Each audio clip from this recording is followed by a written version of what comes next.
I also wish I'd known just how much I needed to eat and drink to sustain myself at first. Like I'd get really bad headaches, and then I realised it was because I was dehydrated. And getting organised with that and making sure before you sit down that you've got those things ready to go. It's like having a little carry pack to go with you.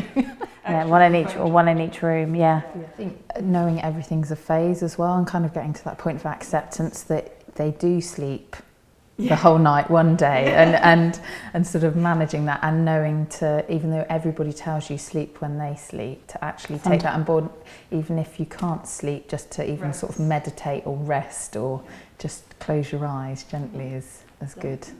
And I think as well, looking after how to look after my mental health as well, knowing that just going out for a walk with a baby, if a baby's unsettled, then that's like, for me it was the cure-all for mine. I just quickly, if in doubt, get out, and that for both me and the baby would settle us both. I remember when I had Darcy that, you know, lots of people offered to help, whether it's to come round and to, you know, even sit with the baby for an hour, you know, while you can go and catch up on some sleep, obviously if they've just fed, or just to have some, just a little bit of extra help. It's okay to accept that help, and you don't have to say, no, I can do it all, I'm managing. Yes.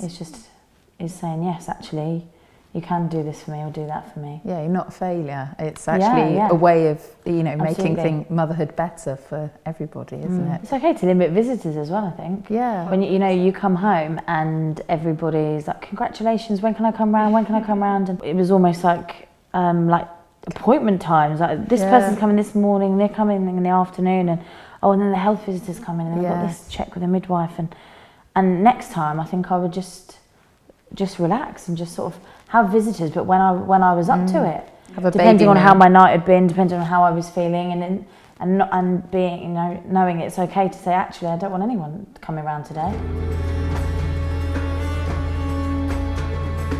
It is normal. It is normal for babies to feed, obviously, all throughout the night. Although we're tired and we want to get sleep, it's really, really, really important that they do keep breastfeeding all through the night very regularly. Because that's when the hormone levels are higher, aren't they? And your body's making milk, so your baby coming to the breast signals that to your body, doesn't it? And the other thing is that I think once they've fed, then the hormone levels in your body rise to help you get back to sleep.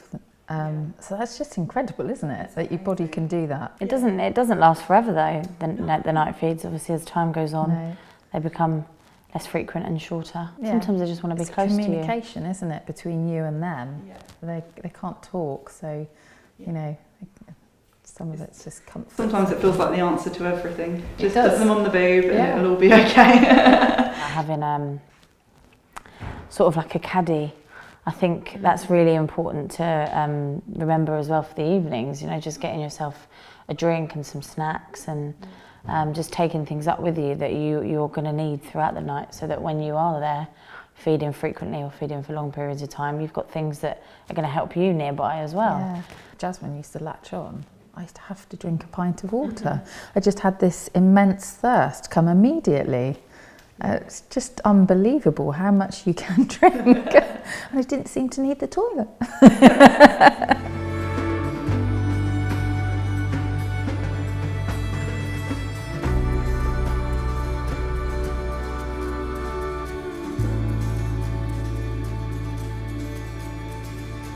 The main thing I wish someone had told me is that cluster feeding lasts longer than the first couple of days. That was a bit of a shock, but once I knew, I was like, oh, this is normal, so it'll be fine, and it won't last forever. Yeah, it is exhausting, but it is totally normal, and you just have to we all go through it. It's very easy to think, though, you haven't got enough milk when they're feeding so much, and you just put them down, and then they're crying again, and you're thinking, hang on, what's going on? Yeah, surely they can't be hungry again, but when in fact that's what cluster feeding is, isn't it?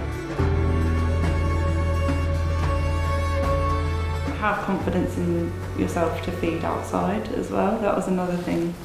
You know, when I started breastfeeding, like once I started going out after having him, it is really nerve-wracking at first, but you have the right to feed anywhere you want. You can just do things. I remember doing it myself, just sort of practicing at home, obviously with wearing something that was comfortable for me and that I could sort of easily, the baby could, you know, get easy access, and just practicing at home, sitting on my sofa and being like, oh, I'm just going to quickly practice feeding you, so when you are out in public, you're not sort of like, oh, this is this is a bit awkward, and do it in front of a with mirror. clothing and things like that. So because you can see what people can see. Yeah. It's not actually very much at all. Did you do the one up, one down with the vest? So you put 2 vests on, lift one up, pull one down, and if you want to be really discreet, you can do that. And there's a lot of really good breastfeeding clothes as well that you can get second hand as well. I invested in a lot of that because I like to get out as much as I can. The other thing is every baby is different, whether it's your first, your second, your third. Each journey is different, each birth is different, each child is different, and so that breastfeeding journey is likely to be different. Try and enjoy it. It goes so fast, and it is difficult at times, but it's so worth it. If you have any concerns about your baby's feeding, contact your midwife or health visitor who will be able to support you.